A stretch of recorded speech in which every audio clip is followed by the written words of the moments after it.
Hi everyone, welcome to my channel. I am the Almost Book Doctor, and you can call me Kate. And tonight I'm going to be doing a book tag. And I know that I'm really behind on the book tags that I personally have been tagged in, but this is a brand new tag that was made by my really good friend Grace, and I'm excited to do it because it is the Brooklyn Nine-Nine tag, and I love that show so much. I have not actually finished it yet. I have this thing where I don't like watching the last episodes of TV shows because then it means that they're really over, and I know that it's actually over, but knowing that there's like one more episode I can watch, I don't know, it just makes me feel better for some reason. But this tag, each of the prompts are basically like crafted after one of the main characters. And that's a good thing because I don't have to pick a favorite, because I don't have a favorite in Brooklyn Nine-Nine. There are so many good characters, and each of them have such outstanding and like crazy personalities that I can't pick one. So the first question is based on Jake Peralta. Are those gummy bears wrapped in a fruit roll-up?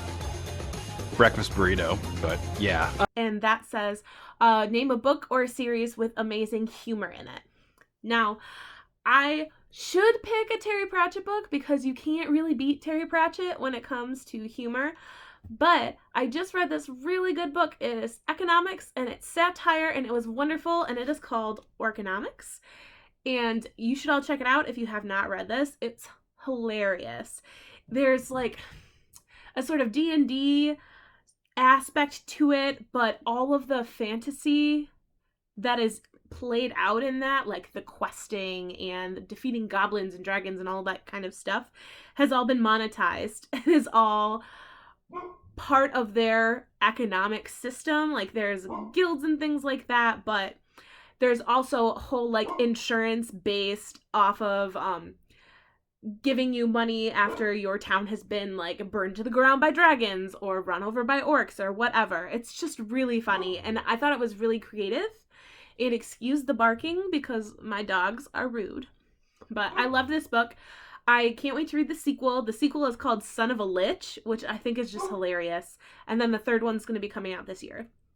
Next prompt would be for Amy Santiago. Let's just say I was president of the Stenographers Club in high school for a reason. Was the reason because you were the only member? Yes. If I had like had to pick a favorite, it might be Amy. And that prompt is, give me a book or a series with an amazing female character or characters. And I just read it this year, and I could not pick any other book but Betrayal in Winter by Daniel Abraham. I could wax poetic about my favorite character from this book, and she is a powerhouse female character. She's so well crafted, and I love everything about her. And I can't really say much else other than that.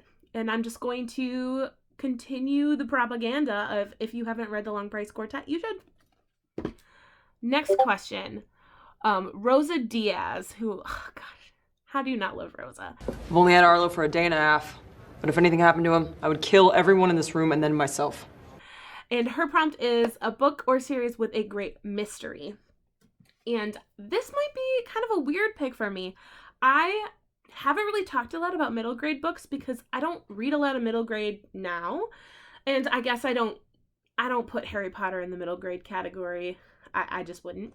But this book, if you've ever heard of it, The Westing Game by Ellen Raskin, this book I read when I was in elementary school, I think, and it's so much fun. It was actually it was written in the 70s, and it has like a common trope that a lot of books lately have been pulling out, or the movie like Knives Out or things like that. This book is centered around an eccentric older man who was very rich, and he died, and in his will he wanted these specific group of people to come stay at a hotel and participate in his game that he wrote, and whoever won would get all of his money. And so there's such a great cast of characters in here, and the mystery is really fun. It's not like the most intricate thing in the world, but I really feel like this book like still is fun to read as an adult. So if you haven't checked it out and you want something short and sweet and easy to read, this is so much fun. I think I read it like once a year, maybe once every other year, and I always find fun new things that I love about it. The next prompt is going to be Terry Jeffords. I just need to put my precious babies to bed with a story. The Ebony Falcon needs to read Go Dog Go. Yeah, he does. Who is played by Terry Crews in the show, and I have a little fun tidbit for you. Terry Crews actually went to my undergrad, Western Michigan University, where he played football, and after he graduated, he was drafted into the NFL. So he's one of our like notable alumni. So I really love Terry. He's just so funny. Every time I see him, I just think of a couple of the scenes from White Chicks. I just can't. So funny. But anyway, his prompt is a book or series that turned out differently from what you expected. And I had to pick this book. I just read it last year. That is The 7.5 Deaths of Evelyn Hardcastle. If you have read it, you totally know what I'm talking about. But this book, for about the first 3/4 of the book, it was a really good mystery. And then something happens and I like put the book down. I had to take a break for like a day because I was like, what is this? And it's amazing. It's wonderful, but it is definitely not what you think it's going to be. And I loved that about it. I actually just bought Stuart Turton's, is that how you say it? Turton? Yeah. His next novel that came out, Devil in the Dark Water. I just bought that and I haven't read it yet. But if it's anything like this book, I know I'm going to love it. All right, Gina Linetti is the next. And all of you guys who have watched Brooklyn Nine-Nine know that there is not a person in the entire universe who has more attitude than Gina. The English language cannot fully capture the depth and complexity of my thoughts, so I'm incorporating emoji into my speech to better express myself. And her prompt is a book or series you loved that was out of your comfort zone, which definitely makes sense for Gina because she puts everyone out of their comfort zone. And at first you think, wow, this lady's like weird. You just don't care what people think about you, and maybe you don't get like normal social cues. But it turns out that she has like the best intentions. But anyway, this book that brought me out of my comfort zone is not necessarily something that I'm not used to reading or that I don't like to read, but it's more the material that brought me out of my comfort zone. And I know I've talked about this book before, but it's The Organ Thieves. And this is about the first heart transplant in the South, and it was very racially motivated. They took a heart out of a black man's body and put it in a white businessman without getting any sort of consent from his family or even attempting life-saving measures. So this is a really heavy book. I really loved it, but it's hard to read, and especially as someone who's in medical school right now and learning all about the history of how they got cadavers and the history of transplants and surgery and just really getting into the nitty-gritty of some of the really horrible things that have happened in America that involve like healthcare and physicians was just really, really hard for me to read. But I loved it, and if you are interested in this kind of information or nonfiction books like this, I definitely recommend it. Just know that it's hard to read. Okay, number 6, Charles Boyle. I put out a weekly Brooklyn pizza ranking email blast. Sal's has the 4th best texture, 9th best crust, 12th best cheese, and honestly, they're only 7th in mouthfeel. Oh, Boyle. I love him. I keep on saying this about every character, but I told you at the beginning, like, I can't really pick a favorite. And his prompt is a book or series with immersive descriptions, food or otherwise. And it's Charles. I had to pick something with really great food descriptions because what else are you going to choose? And this one is actually going to be the Redwall series. And this is the prequel, Mossflower. But I love these books. There's an abbey, and there are all of these woodland creatures, and every time they describe food, it's just incredible. It's just mouth-watering descriptions about pies and cakes and wine and all sorts of like amazing food that you could make, and oof, you want snacks if you're going to read this book. Next prompt is Captain Holt, a book or series that subverts classic tropes. Roger that, wet blanket. No, from now on, call me velvet thunder. Okay. And this definitely is the perfect prompt for him because Captain Holt, as a police captain, you know, when you first see him and you first get that, you know, image of him being this gruff, like, rule-abiding man, and then as you learn more about him, you realize that he is not at all what you expected, and Captain Holt's just the best. And so is his dog. I love his dog. But the Booker series I picked that subverts classic tropes is actually the Magician's Trilogy by Lev Grossman. This one was turned into a TV show. It is The Magicians, The Magician King, and The Magician's Land. And the TV show, I think, might still be going on. TV show's great. I think compared to the books, like, it kind of goes in another direction, like a lot of TV shows do. But this book series takes the magical school trope and sort of turns that on its head. It's like magical college. It's not like a high school or anything like that, or like Hogwarts. And it's very gritty, and the way that the magic is used and how they teach magic and the purpose of learning there is just really different. It definitely subverts that trope, at least in my opinion.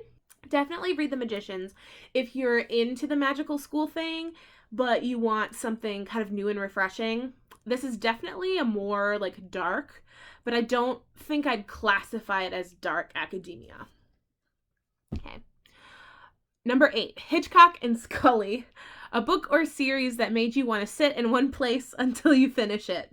You couldn't sit all day if you tried. What? You don't think I could outlast you turds in a chair? Honey, you don't have the ass for it. If you know Hitchcock and Scully, that makes 100% sense to you. And I had to choose The Arm of the Sphinx, which is the second book in the Books of Babel series by Josiah Bancroft. And just look at all of this. I could not put this book down. I read it so quickly. I am over halfway done with The Hod King after some stops and starts because of school. And I still think The Arm of the Sphinx is my favorite book of the series so far. But, oh gosh, it's so good. I just devour his prose. It's wonderful. The story is very compelling. I love his characters. And I did not want to ever get up and stop reading. So, the last prompt is everyone's favorite ship, Peraltiago. Rotten hell, crap face! Also, I love you and I treasure you, and you bore me. God, you're being so mean. Do it more. I hope you die. Amy and Jake, forever. Gotta love them. And that is a book or series with an amazing romance.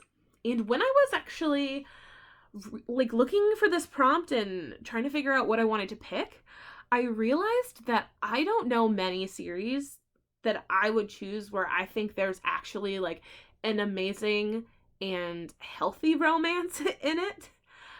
I only had like a very short list of romances that I really thought stood out to me. And so the one I chose for this is actually going to be Kushiel's Dart by Jacqueline Carey. This series, I love the first trilogy, and the second trilogy was okay. This is definitely like PG-13 or above. There's lots of spice in these books. But the main character, Phaedra, and her love interest, Jocelyn, their relationship is, in my opinion, very mature, and I really enjoyed watching it develop over the first trilogy and watching how devoted they are to each other, and it just was really good, and I think it's really stuck with me. I don't really know how to explain Kushiel's Dart, but it's amazing. It was really great. I read it a long time ago, and by a long time ago, I mean in high school, and that makes me feel really old saying that. But, if you're looking for something that has a good romance and has a really kind of, I want to use the word spicy to describe like the setting, but that's not correct. It's very atmospheric. That's it. Sort of in the way that I feel S.A. Chakraborty's David trilogy is, only it's much more like European based, but it has a richness to it. I don't know. I really love this series, and I really enjoy the romance. So that is the Brooklyn Nine-Nine tag, and I am going to tag Anitha Gade and The Ponderings of Pete, and John from Walker writes 7. I think all of you have watched Brooklyn Nine-Nine. If not, there's no time like the present. Since it's finished, you have no reason to wait. And I hope you guys all have a wonderful night. If you like my content, please subscribe. I really appreciate it. And I hope you have a wonderful evening. Bye!